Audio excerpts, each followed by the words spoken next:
Welcome to another Tech Help Quick Queries video brought to you by accesslearningzone.com. I'm your instructor, Richard Rost. Quick queries are videos that contain questions that maybe they don't need a whole video on themselves, but they're good questions anyway, so we're going to cover them. And it's Friday, so that means it's Quick Queries Day. So here we go. Got lots of comments on yesterday's main menu video. This is one of those videos where I've covered this topic in a lot of other videos, but it didn't have a video on its own. And when people ask me, well, how do you do a main menu? I got to point them to another video that's a half an hour long. So I just decided to put this together. But I got tons of questions on this one, so that's great.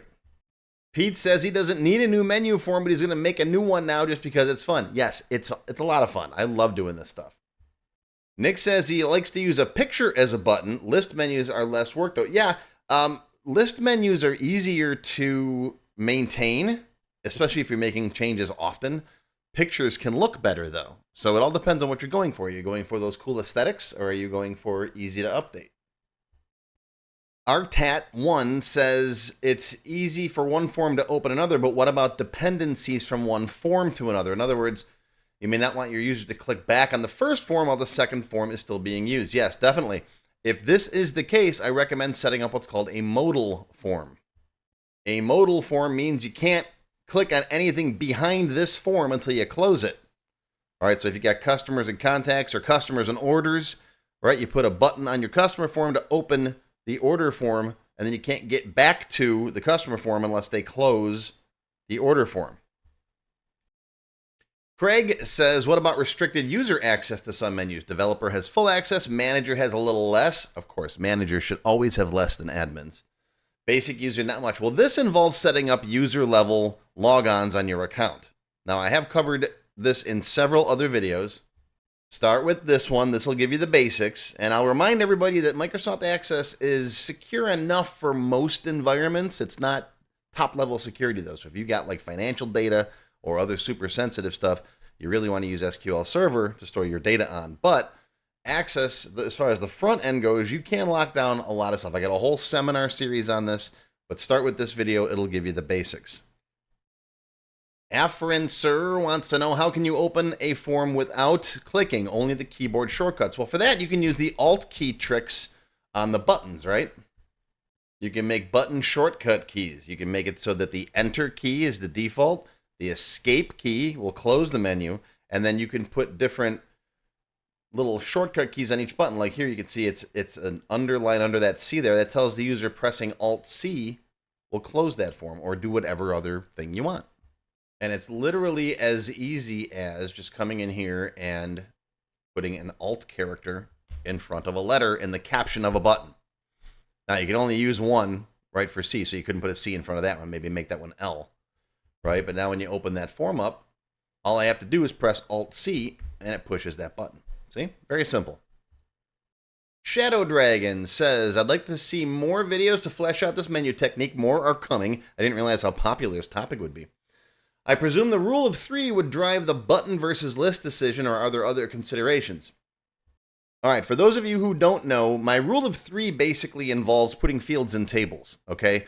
Addresses, phone numbers, contact names, those kinds of things. And it's a personal rule. If you're going to have more than 3 of them, they belong in a different table, right? Phone numbers, for example. It's okay if you want to do, work phone, home phone, cell phone. All right, fine. That's okay. But if you're going to be doing more than that, fax number, alternate phone number, whatever, more than 3, put it in a separate table. That should be in a separate related table, and you can have multiple different phone numbers in there. Same thing with addresses, right? Bill to, ship to, that's fine. You got 6 addresses? No.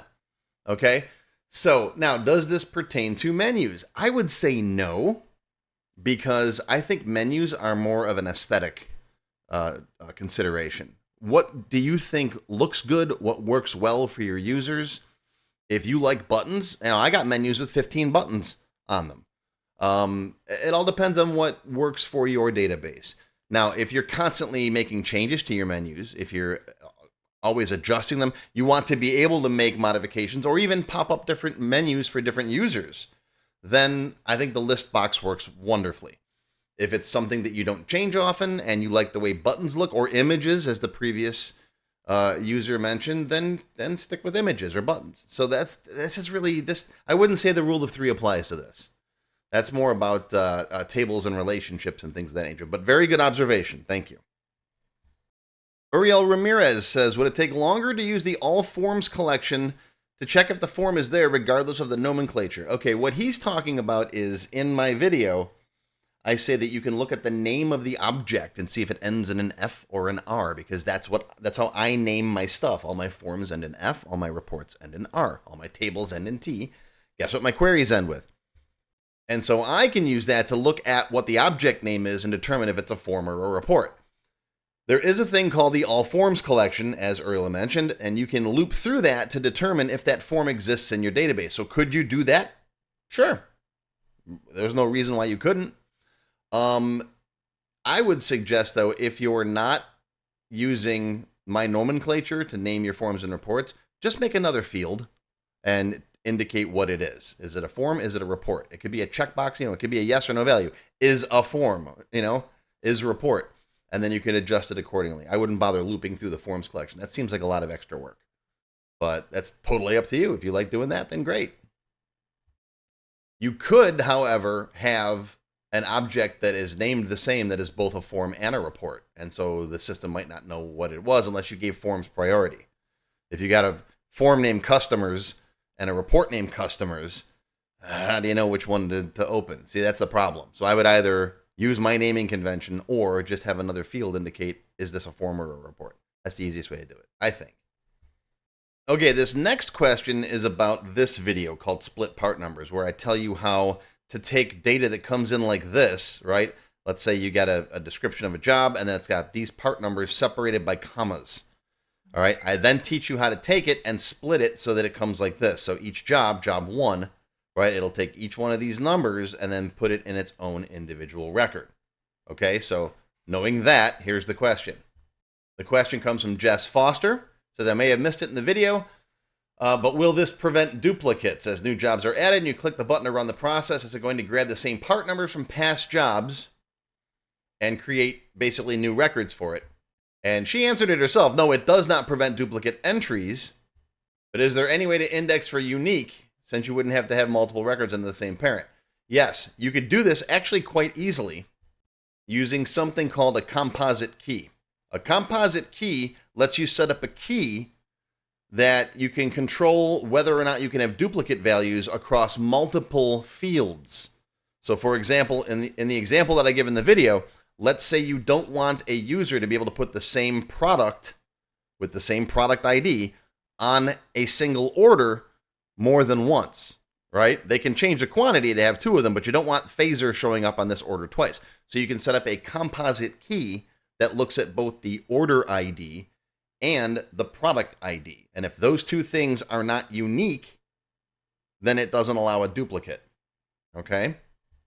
So you do the same thing here. In this table, you'd set up a composite key between job ID and part ID so that it doesn't allow the same job to have the same part on it, if that's what you want, if that's what you're talking about, okay? Or if it's simply you don't want the same part on any other job, you just set up a key for this field by itself and allow no duplicates. But if I understand your question correctly, you're looking for, you don't want to have the same job number with the same part number on it again. So I hope I answered your question correctly. If not, correct me. Let me know. Jeremy says, I Googled how to number a list of items in a report, but I didn't get a video of yours. I did get another helpful video, but I become spoiled with your tutorials. Do you have anything on this? So I tell everybody, if you Google how to do something in Microsoft Access and one of my videos doesn't show up, I want to know about it. So Jeremy, thank you very much. And you're right. I Googled it myself. I Googled how to number a list of items in a report. And after the AI stuff, if we scroll down here, one of my videos does show up, but I show how to do this in a form, which is actually a lot more complicated. I don't show how to do it in a report. So I'm going to make one on how to do this. It's super easy. I'm going to show you how to do it right now real quick, but I'm going to make a full featured video on it just so I get on this list here. We'll see in a month or 2 if I show up. So I'm going to show you the quick way how to do it real quick. Let's say you got on your orders here, we've got an invoice report, right? Let's say you want to number these items in here. Okay, here's how easy this is. Go to Design View. we're going to just add a text box. I'll sneak it over here left to the left of the product name. All right, I'll just copy. In fact, you just copy the product name if you want. Copy, paste, right? We're going to slide this up next to it like so. Okay, we're going to open up its properties. We're going to come over to all over here. And the control source, we're going to say equals 1. That's it, just equals 1.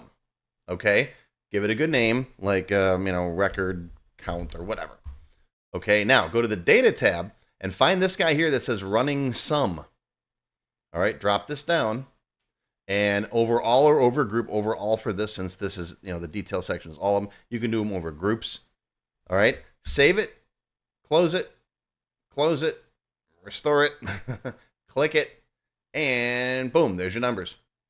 See, because basically you're adding a field in here whose value is 1, but you're making it a running sum. So every record adds 1 to the previous one. That's it. I do actually cover this. I've got videos on doing running sums and running balances for things like a check register, right? So it just adds the balance above it. But if you just make this value 1, it's the same way as getting a numbered list. So that's the quick way to do it. There's a few other little nuances I can show you. I'll put those in a full video coming up pretty soon. But again, Jeremy, thank you very much for letting me know. And same thing goes to everybody else. If you try to Google something or search on YouTube for a video about Microsoft Access and mine doesn't show up at least first, I want to know about it. I'll make another video. Okay? All right. Thanks. Next up, Charles has a question related to Access Beginner 1. He's a new Microsoft Access user. Welcome to the community. He says he has a question about moving fields around. If you have a bunch of code placed in a table and then move the fields around, does it cause a problem? I have an older 2003 database I'm working with, and there are a couple of fields I like to see together. Will it cause a problem if I place them side by side? No, absolutely not. It will not cause a problem. Once you've got, whether you're talking about a field in a table or a query or a form or a report, okay, the layout of those objects has absolutely nothing to do with anything else than just how they appear to you. So feel free to click and drag, move them around, reorganize them, change the way they look. None of that will affect the data in the table. Okay? And it won't cause any problems. So feel free. But of course, I always tell people before making changes, always make a backup copy of your database first before you go playing with it. Okay? Always back up your data. Okay? So I hope that answers your question, and if you have any more, please feel free to post them. All right, while we're on Access Beginner 1, let's go back through the older questions that are on the same video. I like to do this to clear off all the questions that are on the video, because sometimes they go back years. This one, I think we're only going back a year, so it's not too bad. So Kaz Delvin says, I created a 5x3 sized form in design. Then when viewed, it fills the window. Why is it not showing it's 5x3? Sounds to me like you've got tabbed documents on and not overlapping windows, which is what I recommend. And I show that in Access Beginner 1. So here's another video that expressly discusses this topic, right? Overlapping windows is what you want. And you can make it exactly the size you want it to be, as opposed to this one, which is tabbed documents. Tabbed documents is actually the default setting for Access for new databases. I don't like it at all. I'm not a fan of tabbed document. I like overlapping windows. Classic Windows, right? I'm old school, sorry. Now, it sounds to me like you might also be dealing with a report. I know a lot of people who are not Access experts tend to refer to reports as forms because they print it out. They're making a form to be printed out, right? So they think of it as a form, when really they're talking about a report. So if you wanted to print out exactly 5x3, same thing applies. You can set your margins and stuff so that you get exactly 5x3, but I assume you probably are talking about this, to where it's set as a tab document and not the exact size you want. So check that video out. If that's not it, post a follow-up. I promise to try to get to it sooner than 6 months. That's also why I tell folks, if you have questions and you want a faster answer, post it on my website. A, I read my website a lot more often than I do the YouTube comments. And B, I've got a great group of moderators. I got like 6 or 7 guys that every day they're helping people, answering questions, checking things. And they do far more than I could possibly do on my own. So if you got a good question, post it on the website. I get this one all the time. Where do you find the links that I mentioned in the video? They're down below the video. You got to click on the more and you'll see them. In fact, I get asked this so much, I made a separate video just on this topic. You see the little show more down there underneath the video window on YouTube? That's where the links are. Click on that. I know YouTube does a really good job of hiding it, but it's there. This is another great question that I get asked from beginners a lot, especially people coming from Excel into Access. Delojan says, how can I add a new record, but not at the end of the records? I want to add the new record in between two existing records. See, a database doesn't exactly work like that, okay? When you've got a spreadsheet and you want to add a record between two other records, it's easy to just insert a row, right? And you can put your new record there. That's how a spreadsheet works. With a database, you're not really inserting a record in here. I mean, you can add a new record, but it adds it down the bottom. And a lot of people are confused because they think this auto number is some kind of a record numbering thing. And it is, but it's not for you. This auto number is not for your purposes. It's for the database internally, so it can keep track of unique records. If you want to have relationships between Tasha Yar, let's say, and her orders, you'd use that customer ID 8. But this is not something that you can modify or change or insert a record in there between 8 and 9. In fact, I have a whole nother video on this topic that auto numbers are not for your use. They're for the database internally. In fact, you don't even have to display these auto numbers on your forms and reports, okay, unless you want to. And on this page, there's a whole bunch of different links on things you can do. If you want sequential numbering, you can add it your own, or record numbering, okay? So you can add your own customer number or whatever customer, identifier that you want. That's not an auto number if you do want to be able to insert a record there. But then you got to ask yourself, what is the reason that you want to insert it there? Is it just to have it in a particular customer ID range? Or is it more of a date thing? You can always insert dates in between other dates, unless of course it's to the second. But if you want your own, numbered list, for example, then see the thing that I mentioned earlier about numbering lists. You can also do the same thing in forms too. Okay, so to answer your question, that's not how databases work. That's not how the records in a table work. You don't really insert a record between two other records unless you've got some other numbering system aside from just the order that they're in the table. And you can also make your own custom sort order if you want to pick the way that the records are ordered. I do this a lot with like let's say, you have a drop-down combo box, whatever, that has a list of countries in it. And you want people to pick what country they're from. And you want the United States to be first if you're from the US, then maybe the ones that are popular for your customers, Canada, UK, that kind of thing. You might want to have a custom sort order so those show up at the top of the list. In fact, I've got an exact video about that too, right? It shows a custom sort order. So you got these ones here that come first, and then after that, everybody else is alphabetized. So you have to ask yourself, why do you want to insert that record at that position? Right? Usually the order in which these appear are meaningless. Now, if you want to sort this list, right, and you want to insert somebody inside of there, maybe with an E last name, add them to the end and then just resort the list. And that's what queries are for, right? So you can view this information in any way that you want, sorted by last name, for example. But that's a very good question, and I do get that question all the time from beginner students. Here's another question that I get. A lot of people, especially from countries or locations that have poor internet, want to know how you can download my videos. Now, I know there are different utilities out there that allow you to download videos from YouTube directly. I have not used any of them, but if you come to my website and you pick any one of my videos, I'll just pick this one here that I just did yesterday. Okay, if you right-click on the video here, you can go save video as, and that will let you download that video. Okay, and as far as my full courses go, if you go, let's say, to my Access courses here, just pick beginner and then level 1. All of my courses, if you go to the lessons page, all right, here's all the lessons here, right? And these will play over here. So you could download them individually if you wanted to, or just scroll down and you'll find a full video zip file. It's 500 megabytes. But if you plan on watching this on a plane, or you're going to be going out to the, the cabin in the woods, and you're going to be reading the Necronomicon, you could download this here and take it offline and do whatever you want with it. Okay. All my full courses, well, most of my full courses have a zip file you can download as well. Okay. Okay.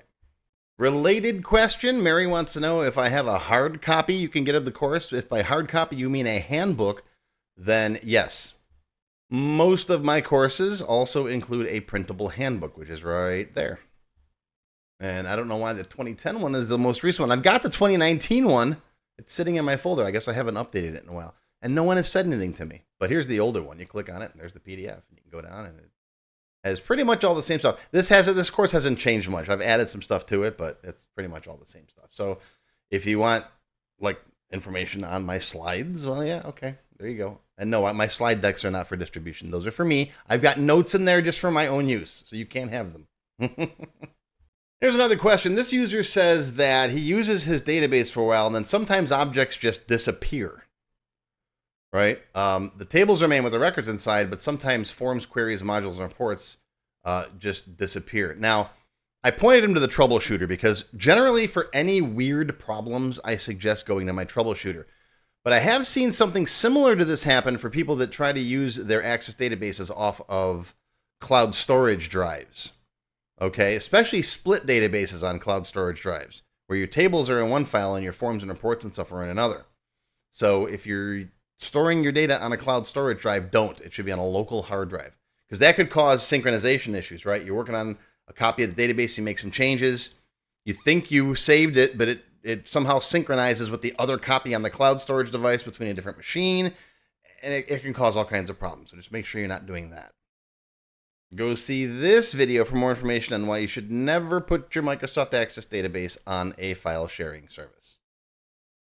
This person says they have Access 2000. What's the best place to get a really cheap version of Access 2019? Be careful about buying cheap versions because there's a lot of fraudulent software vendors out there. They'll send you like a burned copy of it with some kind of either a cracked version or a registration code that's invalid or whatever. Me personally, I strongly recommend that you get the subscription to Microsoft 365. And like I said here, you could try buying a copy on eBay, maybe find a used copy, but I don't normally recommend that. This video talks about all of my thoughts as far as how to buy Microsoft Access. This is the 2025 edition, so I just redid it. So go watch this. Susie says, do you have a suggestion or a video on a membership database that we have a spouse and children associated with the account, but we need to pull up the spouse at any given time? So like we have John Doe, but the spouse is Jane Smith. Would you include her with John Doe or create a separate membership? A lot of this boils down to how you want to do it. There's lots of different ways to put the Legos together. It's all completely up to you. In this particular case, it sounds like you've got a membership, so that I'd have the membership table, maybe have a primary member on there, and then you can have separate related records for other people. I've got lots of different videos where I cover memberships. Here's one. Here's another one, right? This is called the association database, but basically it's for any kind of association, whether it's a club, a membership, wholesale club, a golf club, a church, right? Whatever. And I show you how to determine the tables that you need, set up the relationships between them, right? Another way you could do it is to just add all the people and then use self-join relationships between them, which I cover in my genealogy video. You can have the husband and the wife and the kids, for example, all related to each other, and they're all person records. All right. So again, there's a million different ways to do it. It's you want to build the database so it reflects how your business works, not the other way around. Me personally, what I'd probably do is have a membership table, and then a related secondary table would be all the people covered under that membership. All right. So they're all just people. And then you'd have, you could indicate which one of those was the primary member with a yes/no field. There's a million ways to do it. And finally today, we have a user using OneDrive, and he wants to ask if it's okay to use OneDrive to store his database as long as he's the only user using the database. Is it still going to get corrupted? Yes and no. I strongly recommend against running the database out of your OneDrive folder or Google Drive or Dropbox or whatever. If you want, you can store a copy of it there, copy it down to your local drive, work with it there, and then copy it back up if you want it to be saved there to be backed up. And of course, this only works well for small databases. Me personally, I used to have my own little contact database, and I had an office that was about a half an hour drive away. So what I would do is I'd work on my contact database at home, of course, And then when I wanted to go into the office, I would copy it into my Google Drive folder so that by the time I drove to the office, it would be sitting there and I could copy it back down again. And I would always remove it from the Google Drive folder. I'd never leave a copy there. I would literally, move it, just, cut and paste it. All right, so there aren't two copies floating around. Is that okay? Sure. As long as you're sure you're the only one using it and it's a small database and that's your purpose for doing it, so you can, have it between two different locations, okay. I would not run it out of that folder. I would only run it off of a local hard drive, but that's my opinion. I've seen databases get corrupted running in the OneDrive folder because OneDrive is constantly trying to sync that file. And Access doesn't like that. It's trying to sync it up to the server and keep a copy on your workstation and whatever other workstation might have access to it at the time. So if you're one user, one small file, copy it down to your desktop, use it there, and then when you're done, copy it back into your OneDrive folder and then leave it. And that's the only copy that you've got. So then the next time, if you're on your laptop or your office or your home, wherever, you can copy that file down and work on it. Don't leave it in the OneDrive folder while you're working on it. Okay? That's my experience, and I'm going to leave it at that. All right, folks, so that's going to do it. That's your quick queries number 30. Hope you learned something. Live long and prosper, my friends. Enjoy your weekend. I'll see you on Monday for some more new stuff. If you enjoyed this video, hit that thumbs up button right now and give me a like. Also, be sure to subscribe to my channel, which is completely free. And make sure you click that bell icon and select all to receive notifications whenever I post a new video. Do you need help with your Microsoft Access project? Whether you need a tutor, a consultant, or a developer to build something for you, check out my Access Developer Network. It's a directory I put together personally of Access experts who can help with your project. Visit my website to learn more. Any links or other resources that I mentioned in the video can be found in the description text below the video. Just click on that Show More link right there. YouTube's pretty good about hiding that, but it's there. Just look for it. Now, if you have not yet tried my free Access Level 1 course, check it out now. It covers all the basics of Microsoft Access, including building forms, queries, reports, tables, all that stuff. It's over 4 hours long. You can find it on my website or my YouTube channel.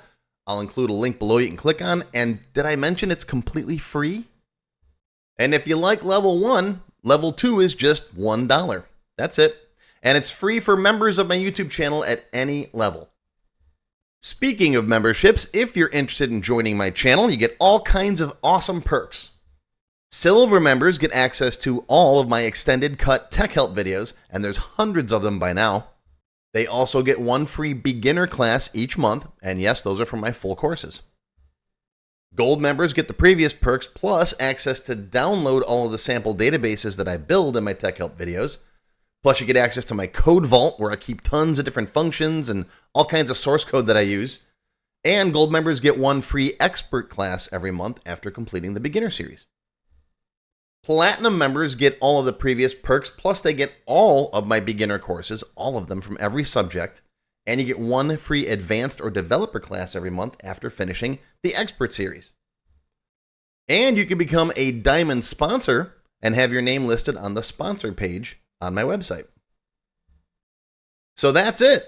Once again, my name is Richard Rost. Thank you for watching this video brought to you by AccessLearningZone.com.